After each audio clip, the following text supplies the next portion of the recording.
So I head to the grocery store, I get out of my car, and as I'm walking in to do some shopping, all of a sudden someone comes up to me, puts a gun to me, and asks me for my money, my wallet, my keys, and then I get shot. Do I have a case?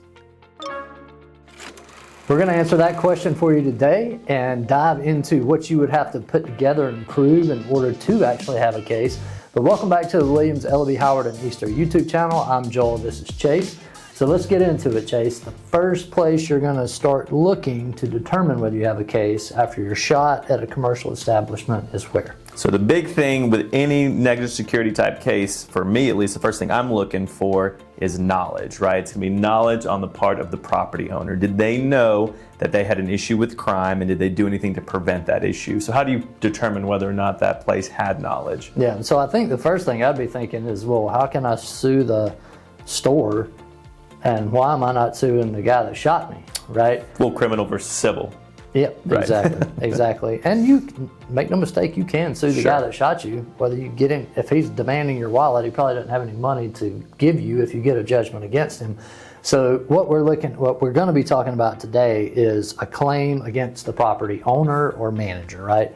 So the very first place you're going to look to prove that they have knowledge of a criminal or a crime problem on their property is the local police department or whatever sheriff's department would respond to that location, right? Because every time they come out to a location, they're going to write up a report. And at least in our area, we can write to the Cobb County Police Department and say, hey, provide us with what we call a crime grid of every crime that's been reported at this location in the past 5 years, 10 years, whatever. And then we get it in and we go, oh, there's 750 violent crimes that have occurred here, or there's only one other one, you know, and that's the first place you start is how much crime is going on and did the store owner or property manager know about it? Right, and so all that stuff is what we can find out through open records requests, things without actually having to file that lawsuit, right? So that's kind of what we call the pre-suit investigation of any sort of incident like that. Now, other ways to prove notice is when you get into suit, or when the lawsuit is filed, is we can serve what's called discovery, which we've talked about in other videos, and that's, you know, sending requests to, say, you know, Kroger, right? Just nothing bad against Kroger, just throwing that out there, right? Hey, Kroger. Disclaimer, personal injury attorney. Kroger's great, produce sector is phenomenal. When you go over that, when you file the lawsuit, you ask them, hey, do you have any incident reports, internal documents, internal emails, things like that, where it's been discussed for this particular location that, hey, you've got a crime problem, or hey, you need security, or what have you done to provide security, whether it's cameras, lighting, armed security, anything like that. So it's another way to prove notice. Yeah, and lots of times when they have those type things, they're going to have incident reports, right? There may be prior claims where they've been sued before for not having adequate security out there. But that's the main thing to do, is to delve into finding out whether they had notice of the crime, so they would have a duty to change the type of security they have or add to it, or at least respond reasonably to the threat to their customers, right?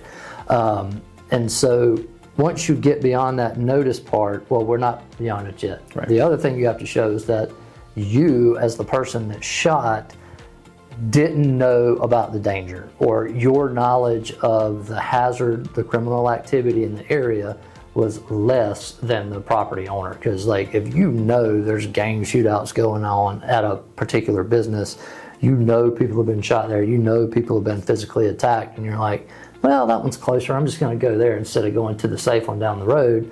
Well, you already have that knowledge, so that would defeat your claim if you have equal or greater knowledge than the property owner. So, all right, let's assume you have less knowledge than the property owner. Property owner has sufficient knowledge of prior similar crimes occurring on the property. The next thing you have to show is whether they acted reasonably in response to that crime, right? And reasonableness could be many, many things. If there's not a big problem with crime, it might just be calling the police department and saying, hey, would you mind, you know, doing patrols through here every hour, or come through here every 2 hours. We'll send an employee out there and give you a cup of coffee if you don't mind doing that, something like that. If there's a serious problem with crime, you may need to have armed security there 24/7, roaming the parking lot, standing by the doors, and all of that kind of stuff. So you have to act reasonably in response to the crime that's going on there. And how do we determine determine reasonableness. So there's several ways we can do that. So you want to go with the first one, Chase? Hire an expert. Yep.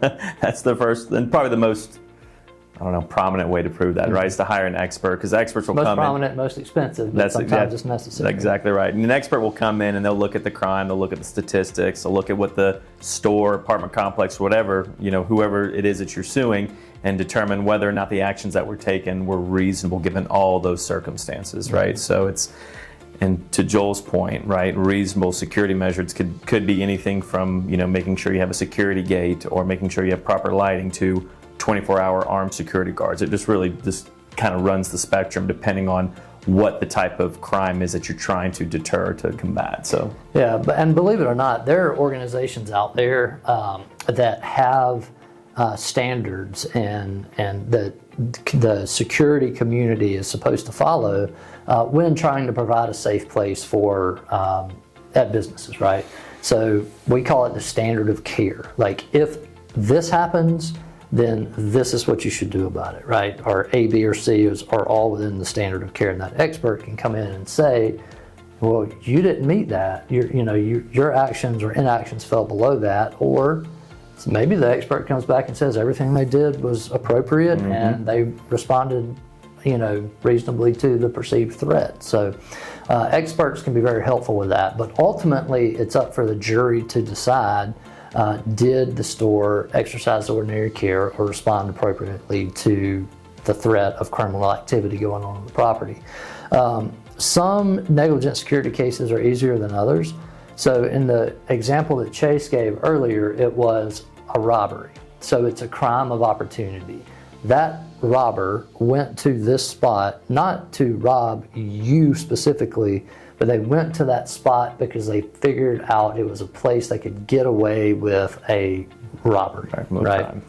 They thought, because they're not going to go to the police station parking lot and commit this crime. They're going to go somewhere that they think they can evade apprehension if they do it. So the thought process is, if it's a crime of opportunity, it's a stronger case than if, let's say an ex-husband and wife are meeting in a parking lot to transfer the kids after a weekend of child custody, and the husband is upset with the wife about something and shoots her right there in the parking lot. Right.